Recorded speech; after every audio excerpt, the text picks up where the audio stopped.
Il-Prim Ministru Mexxej Laburista Muscat ħabbar investiment ta' 50 miljun euro oħra għall-bini ta' madwar 500 residenza ġdida ta' housing soċjali għal min veru għandu bżonn.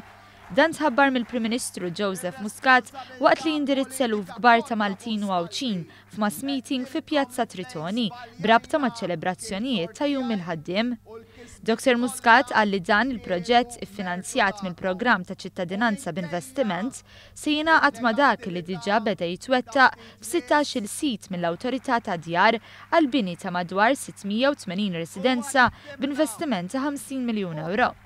Il-Prim Ministru fisser dan il-proġett bħala l-akbar proġett soċjali ta' pajjiżna u parti mill-legat li qiegħed jinbena mill-Moviment Laburista. Li dan il-Gvern qed jagħmel l-ikbar proġett soċjali ta' żmienna. Parti mill-istorja li qed nikbu flimkien ħajkonna l-fuq minn 1000 post ġdid b'aktar minn 110 miljun investiment blaqal ta'kom, blaqal li fdajtuna bih, blaqal li mmexxu bih, bil-fiduċja li tajtuna, bil-fiduċja illi kuljum qed turuna. U aħna dan il-mod ngħidulkom grazzi billi nżidu x-xogħol għax għandna l-prijoritajiet tagħna fil-post it-tajjeb, qalbna hija fil-post it-tajjeb, qalb tal-moviment ħabbat fil-post it-tajjeb. U qal li din l-aħbar se tittasal biss għax il-pajjiż jiflaħ u għax il-Gvern ħadem bil-għaqal fl-aħħar 5 snin, għaqal li wassal f'pożizzjoni li jitħabbar dan l-investiment f'housing soċjali għal min veru għandu bżonn. Min m'għandux illum se ngħinuh biex jqum fuq saqajh u għada jkollu u ma jkollux bżonn lill-Gvern. Permezz tax-xogħol, permezz tal-edukazzjoni, permezz tal-għajnuna.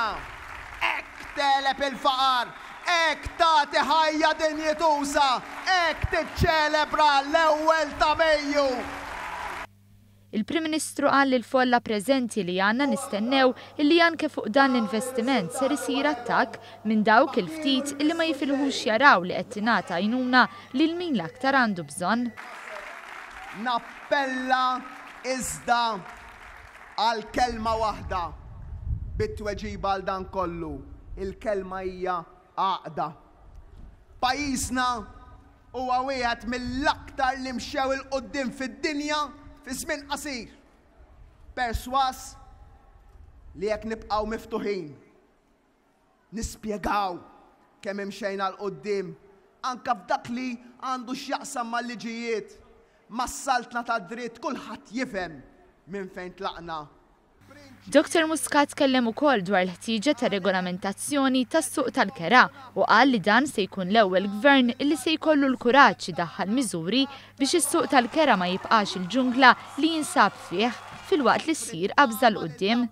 Qal li dan se jsir billi tinħoloq aktar stabilità fil-prezzijiet u ċertezza lis-suq fl-istess ħin li jdaħħlu d-dmirijiet tas-sidien u drittijiet ġodda.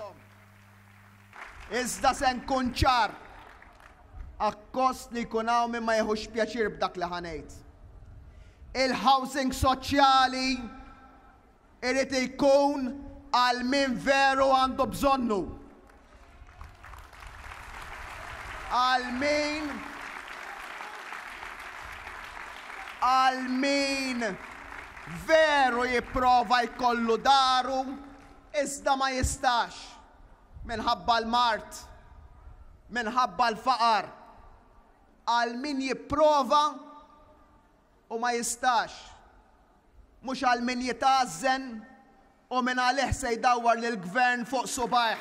Dr. Muscat qal li fil-ġimgħat li ġejjin se tiftaħ konsultazzjoni wiesa biex jinħoloq bilanċ ta' ġustizzja soċjali fejn min jikri proprjetà se jingħata l-għajnuna biex ikollu qlieħ ġust u biex min jikri ma jibqax mifni minn inċertezza.